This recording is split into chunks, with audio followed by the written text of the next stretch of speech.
Salutare lume și bine ați venit pe acest canal. Astăzi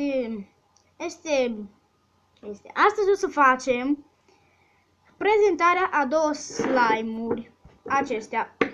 Acestea sunt unul verde și unul roșu. În fiecare slime există ceva. Ok. Parcă sunt puțin, nu de ce. Ok, da, deci în fiecare slime există către ceva. Eu le-am scos ca să vi le prezint separat. În cel roșu era un gândăcel și în cel verde un ochi. Un fucking ochi. Dacă n-ar cădea nenorocitul. Că hai să vi-l arăt mai îndeaproape. Când îl atingi, parcă chiar îi un ochi așa lipicios, cum este un ochi. Gândacelul iar se simte foarte mișto, dar într-adevăr foarte real când îl atingem deodată cu slime-ul, cumva așa. Hai să punem astea deoparte și să începem cu slime-ul verde. Îl desfacem și îl scoatem afară. Acesta este slime-ul.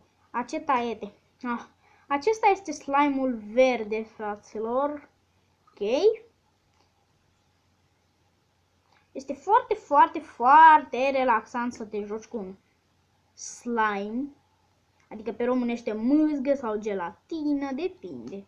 Dar mai mult asemăna cu o mâzgă sau cu gelatină, mâzgo-gelatino.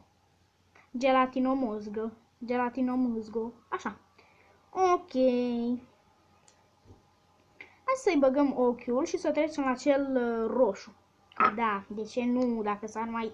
Ok, punem ochiul aici și învelim peste și iar peste și ne jucăm puțin cu el. Dacă nu iese iar, da, ce presimțit prost am și se întâmplă. Ok, îl băgăm în cutiuța lui, pac, este acolo pe fund, uitați-l, ochișorul cum se uită la voi. Ok, poate că l-ați auzit pe un prieten, Laurențiu, da? Are contul de YouTube, adică canalul Laurențiu bară R0. Și da, să trecem la următorul. Puteți să-l căutați și dați un subscribe, ceva. Nu se supără nimeni, nu? Dar dați și la mine, sper, da. Ok, hai, nu contează. Acesta este slime-ul roșcoviață. Roșcoviață-i pun numele.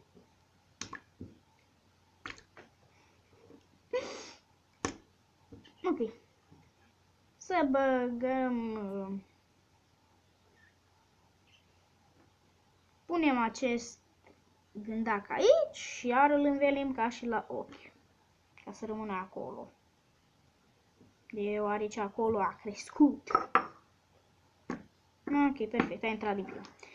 Slime-urile, acestea două, le-am luat din Jumbo, din Oradea.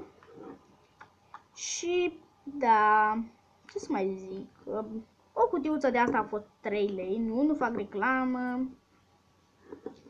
Ce să mai zic despre ele? Nu se lipesc, într-adevăr. Și sunt amuzante. Păcat că în Jumbo erau doar pe roșu și verde. Ok, deci cam atât cu acest episod. Dacă v-a plăcut, nu uitați să dați un like. Pa!